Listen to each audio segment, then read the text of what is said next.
Welcome everyone. Welcome to this session, and I'm going to talk about coding rewritten. Why I've done a lot of research last year about all the coding tools that are now on the market, and probably you are also in there as well, so you might know how challenging this was. But let me quickly introduce myself first. I'm Jeroen Egelmeers, prompt engineering advocate within Society. What does that mean? I'm going to a lot of companies from us, our clients, to help them on prompt engineering and adoption on generative AI. Public speaker, so of course that's why I have the opportunity to speak at those awesome events. And a few weeks ago we released this brand new book in a TMAP series, and maybe you know it if you were a developer, and I saw a lot of people raising their hands in one of the other sessions who actually was developing. This is all about development, testing, and the complete software development lifecycle. I put an Easter egg in this session. If you find it, come to me and I will hand you over one of them, because I did bring some of them. Where are we going to talk about? First of all, let's set ourselves on the same page so that we know where we're talking about, what I've seen in the last years. I've also been a software developer for many years, almost 10 years. I've been in this as well, but what has been changed now? I will talk about some AI tooling, vibe coding. We've all heard about it, but we want to change this a little bit. That's AMP coding, and I will dive into that as well. And then, of course, the amplified developer experience and some use cases. Well, I have them out. I did forget to remove that from this slide. But a handout where you can read much more, and you have to scan the QR code on the end, because otherwise it will not be available anymore. So make sure you do that if I forget to mention it. First of all, the evolution in software development. Where are we talking about? Who is here a software engineer? Can I see some hands? A lot of people. So then you're probably well known with this. You have your IDE, your development environment. You are going through all those files, searching through it, editing and adding some new files, verifying and running them, because of course we want to test things, right? That was how it was before 2022. But next to this, I think I forgot one very important more thing, and I don't know if anyone knows where I'm going to talk about. No? Let's take a look. And the sound I have to play from my computer, too bad, but you will hopefully hear it. Yeah, of course. All those Stack Overflow tabs that were open and you were going to close as soon as your Maven build was done. I was a Java developer and React, so of course I was doing a lot with Java, and then I was waiting for this build, and as soon as it was done, I literally had a button on my computer, on my desk. If I started it, this sound was playing in hope that I could finally click away all those Stack Overflow tabs. But that changed in 2022 and 2023, because there we got a lot of co-pilots and ChatGPTs, etc., that were helping us. And this didn't really change the way how we were working as software developers, but a little bit, because now we had the opportunity to chat with those models in our IDE, or maybe just go to ChatGPT, ask the question there, and then copy-paste it like we used to in Stack Overflow, but we didn't need all those steps anymore. And this was great, because it did actually help me a lot, but still I was struggling a lot with this as well. And I want to show you a video that I created in the beginning when ChatGPT was just released, to make a little bit of a joke about it maybe, but this was really how I felt about it back then. Me up just to let me down. Played the part, but I played the clown. But with good prompts, we're in perfect sync. My co-pilot and I'm making strides in a blink. I'm making strides in a build me up just to let me down. Played the part while I played the clown. But with good prompts, we're in perfect sync. My co-pilot and I'm making strides in a blink. Yeah, professional sleeper sounds pretty chill to me. Maybe that would be a nice advice, but yeah, not really for me. I think I want to explore more about this. But yeah, you probably have experienced this as well. And then 2024 agents came out, and I'm pretty sure all of you have heard about agents, or maybe have been playing around with it already, if not today at the conference. But this changed the way that we were building software a lot. So now we are still searching through this IDE, but then we are creating a plan, and I will get to that later. But this plan we are handing over to an agent, and that agent is going to build it for us. Why is this interesting? While this agent is building for us, we can still navigate and do some edits, etc. throughout this work. So even though the agent is working on it, we can still do our own work as well. And you can see that with those dotted lines in this screen. And then still, the agent is handing it back to us, and we are going to review this output from this agent to make sure that we are the last one who is doing actually the work. So we are reviewing it, running and testing it.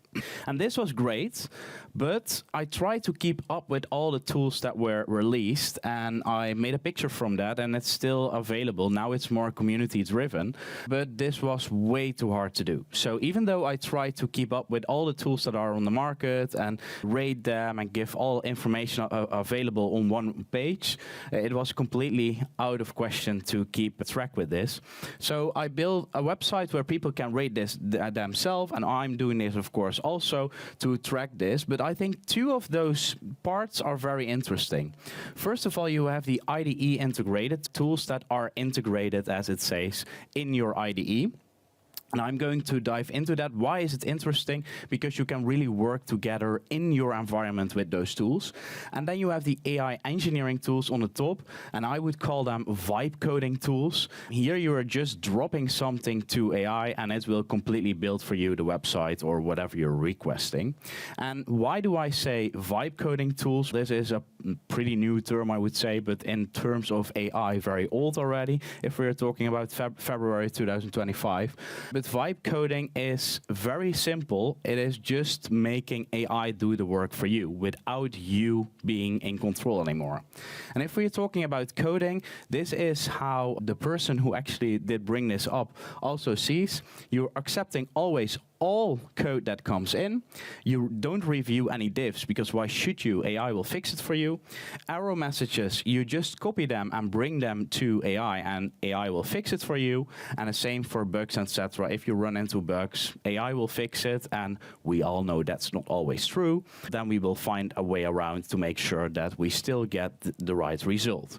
And if you have never tried this, I'm quite sure everyone did in this room, but still, if you didn't, definitely also for the people who are going to watch this on YouTube, this is an example about how this works. And I used Lovable for this one. Who does know Lovable? Who tried it? Oh, 50%, I think. So I use Lovable here. I put a very easy prompt, create a super fancy website about vibe coding, make it animated, and use the colors blue and purple. And let's see how this turns out. Yeah. And while this sounds and looks like really cool and amazing, I'm working for a company that works with the top companies from the Netherlands, for example, in our region. And I can tell you that there are quite some use cases that are very interesting here. Think about a marketing team that can quickly spin up some front-end pages now, or product owners who can speak developer, as we would like to call it. But definitely if we are going further and we are going to use backend or maybe even API calls or authentication, or you can think about it yourself, then we are talking about something completely different. And that is possible with those tools. So you can completely spin up complete applications, and people are actually doing that. And a very good example about that is this guy. He completely tracked his progress on X, and you might know that as Twitter as well. But he quit with it because he mentioned at a certain point, guys, I'm under attack. Why was this? He had his API keys open on his website so everyone could use them.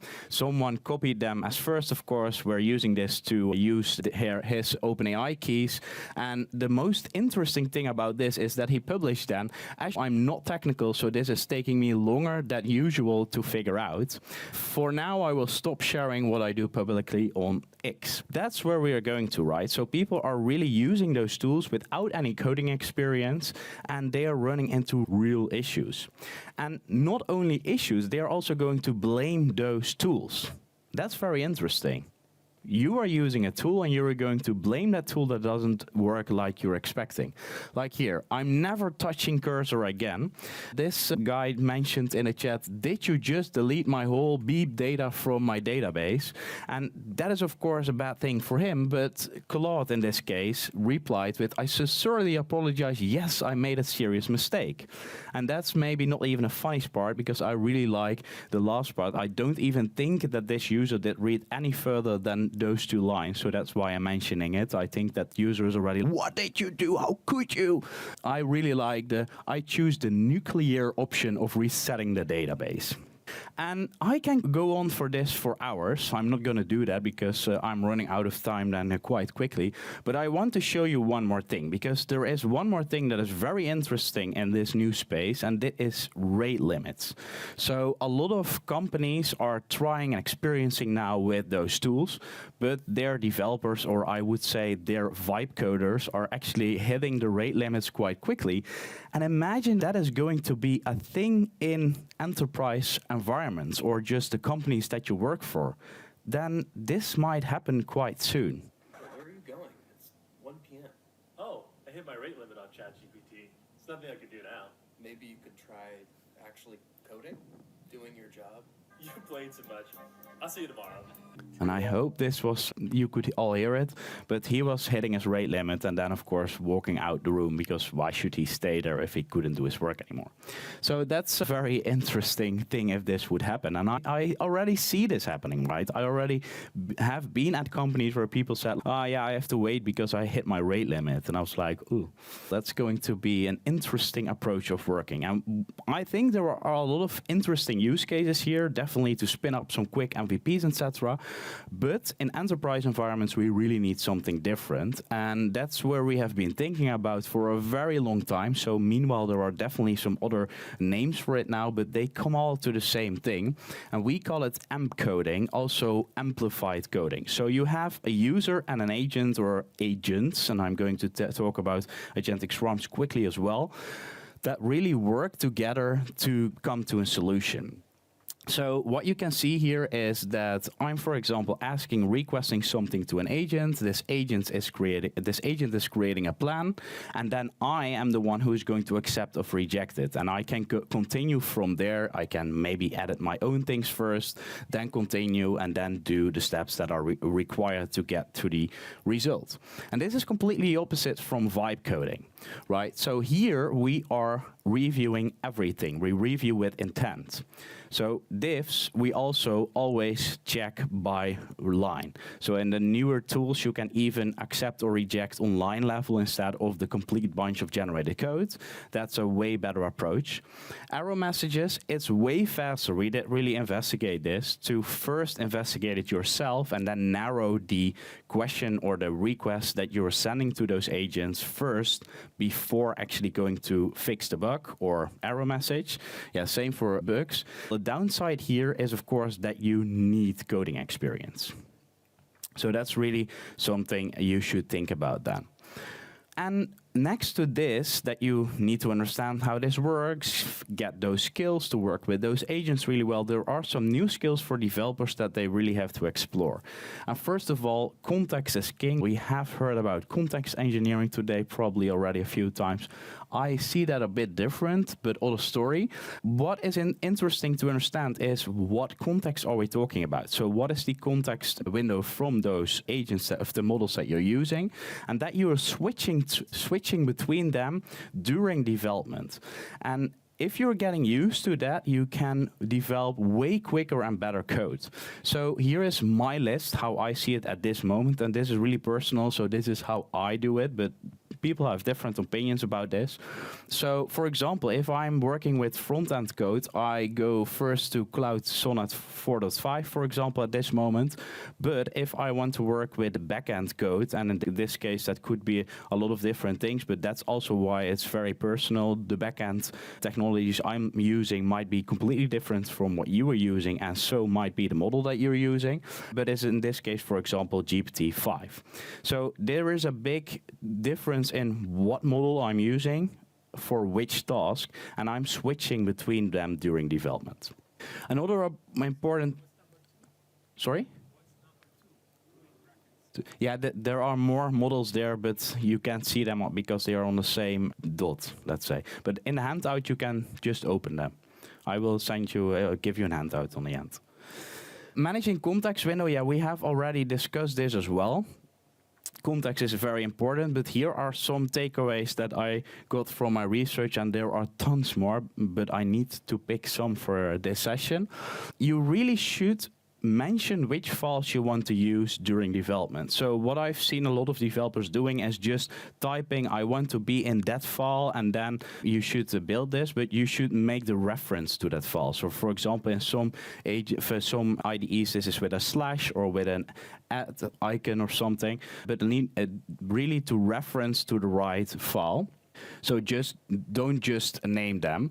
Be very concise and start a new chat with the model as soon as you want to create a new feature or start fixing a new bug. And this is very important because you're actually flushing the context window. You start fresh, and so will creating that feature or bug fixing that bug way easier. Use planning files. Who has heard about that already? Quite some people. Oh, great. We are going to dive into that more, but these are just simple markdown files to work with it.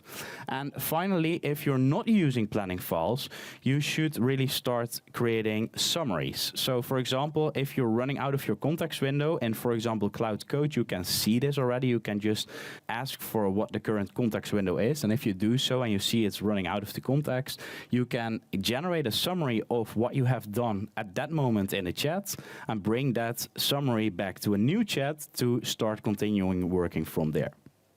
What I already mentioned, I can go on for this for hours, but I really think that diving into this and learning how you can work the best way with this will really help you. And then planning files, and this is also called now spec-driven development, so it really has a term about how we are working in this approach, but planning files are there already for years, or let's say a few years at least. What you're doing here is you're actually creating a specification first in a markdown file where you're going to specify exactly how that feature should work. And what you can see on the bottom, here I make checkboxes that the model can check off when it's done. And this is very interesting and important if you're working with planning files. What is that a lot of models or tools are now creating it for you. But a way better approach is to really create a planning file, so an .md file with the name you want. Create this, what I'm doing here, and then ask the model when executing it to sign off all those steps step by step when you are through it. Yes? Yeah. Yeah, I had a little bit the same, but this really works way better, and you can do this on feature level. So you don't have to do this on the complete thing. With Waterfall, of course, the thing was. So in Waterfall, you were completely designing the complete system and then continuing from there. I'm doing it here on feature level. Exactly. Because this is a very good question, actually, to continue my story. Because what I'm doing right now is I'm also just discussing with these tools and models, hey, I want to have some new features. What is interesting and what could we add to the application to make it more fun? I have a prompt challenge in December. I created it, and I was looking for some nice, new, cool features. It came up with a lot of things, and from there, I could generate a lot of new planning files, of course, again, on feature level to make sure that I could bring them to an agent later on. Now, planning files are great on feature level, so this is where we discuss how we want to write the feature and how we should work with the feature. But there are also a lot of things in development that we want to do on a higher level. So, for example, how does our architecture look like, or which coding patterns are we following, like clean code or just real coding patterns. You can go on for that for hours, but you don't want to put those in planning files because then you have to bring them up every time that you're generating this planning file. So in most of the tools you have rule files, and those rule files can help you to really define in natural language, because this is also MD files, how it should act and how it should work, and then use that together with your planning file to actually create the feature that you want to do. And for example, what you can define in those planning files are things like how code should be written, think about that tests should always be in place, or that there should be documentation, how it should structure folder the files. This is something people overlook a lot of times. So how should it be in which folder, for example? And you can go on for that also for hours. And then something I'm pretty sure nobody has heard about yet, because that is Model Context Protocol, MCP. Of course, I'm not going to dive into that right now because I think for everyone this is a very clear thing. But this is very interesting because you can connect it also to a lot of tools to directly work in your IDE, which brings new opportunities. And what I really like is also that you can, for example, ask questions to your database. And I'm using that a lot. Finally, agentic swarms. Who has heard about this? Who has worked with it already? A few people. Oh, that's cool.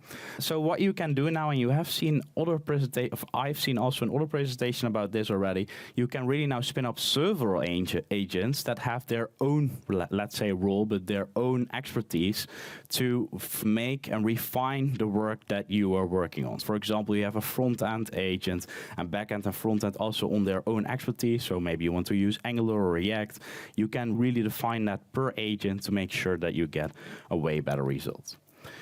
Now, let's put this in action, what I have been talking about a little bit. I'm using Windsurf for this because you saw that also on the slides. It's definitely my top favorite, but I see this also coming up way more.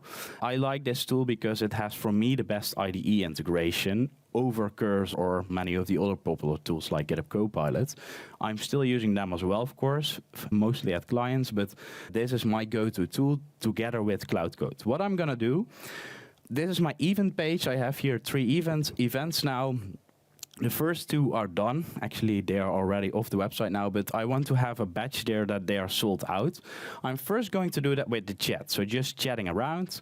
Then I will do the same thing with a planning file. And finally, I will do it with Cloud Code, but that will also create a branch for me and a pull request all in one go. Let's take a look.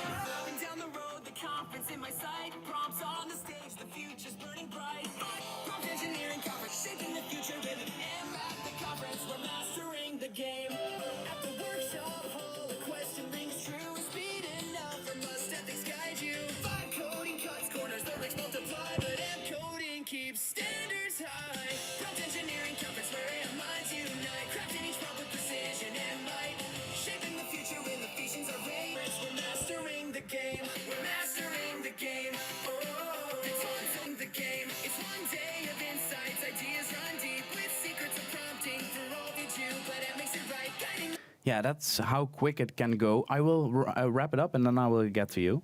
Because what I really like about this approach, definitely last one, is that you can use another technique here, and that is LLM as a judge. I don't know if anyone used that already, but if you're, for example, using GitHub Copilot, you have that automatically in place. So what I just did with Cloud Code, creating this pull request, you can then assign Copilot towards it, and it will go start reviewing for you.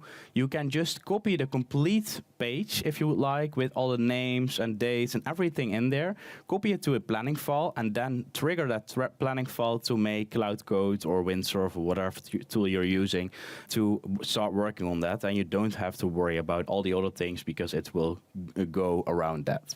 That's interesting because it will help you at least get rid of a few of those things. So that's it for me. What do I want to take you home? What should you take home from this session? To keep an expert in the loop. And maybe you've seen my session from last year here. I said keep a human in the loop, and that's also what is in the AI Act. But a vibe coder is also a human in the loop. And well, we have just seen what could happen. So I think we should really think to make sure that we keep an expert in the loop, and then still we can do things way faster and way better than we did before, what our managers probably want us to do. Okay, that's it for me. Here is the QR code where I was talking about. It's only available via that QR code. You can also go there via the website where I have been publishing a lot about prompt engineering, but this will skip the authentication. Make sure to use that QR code. And otherwise, I will drop it in the Discord server. Thank you. Yes? Yeah. Yeah, that's true. There are a lot of companies experiencing with it, so they're just making sure that they have some knowledge about those tools, and then they are using default methods. So, for example, Windsurf, where you have those tools, those things available. If I'm using Windsurf, I don't hit rate limits, but if I use Cloud Code, for example, definitely the Pro plan, you hit it very soon if you're just continue developing. So, yeah. Hello. You said about keeping an expert in the loop. So if you're using like Cursor and you have an agent doing a bunch of work and you're, as a developer, reviewing those changes and approving them or not, that is effectively keeping an expert in the loop at quite a micro level.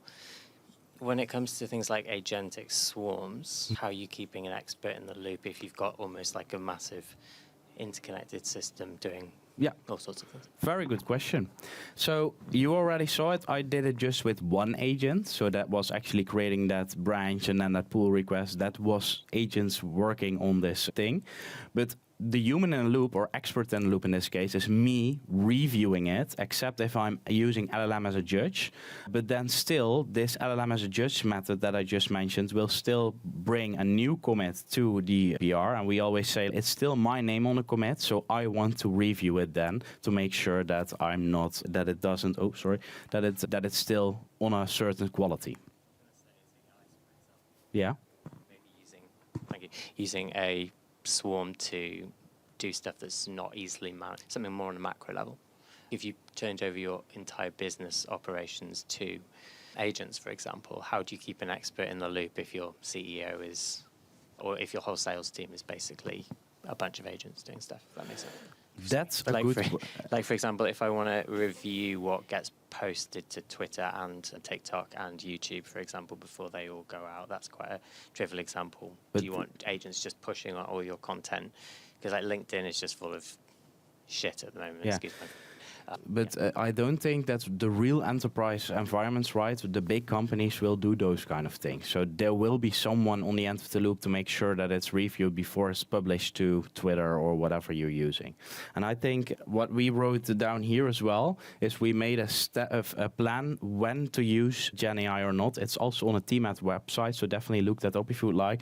And we say also, do you want to take the risk that something is going wrong? Can you do you accept those risks? And if the answer is no, probably Gen AI is maybe not even the best solution to that.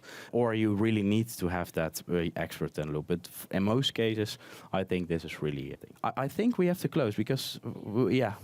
So thank you. And if you have any questions, definitely get down later today, and I'm happy to answer.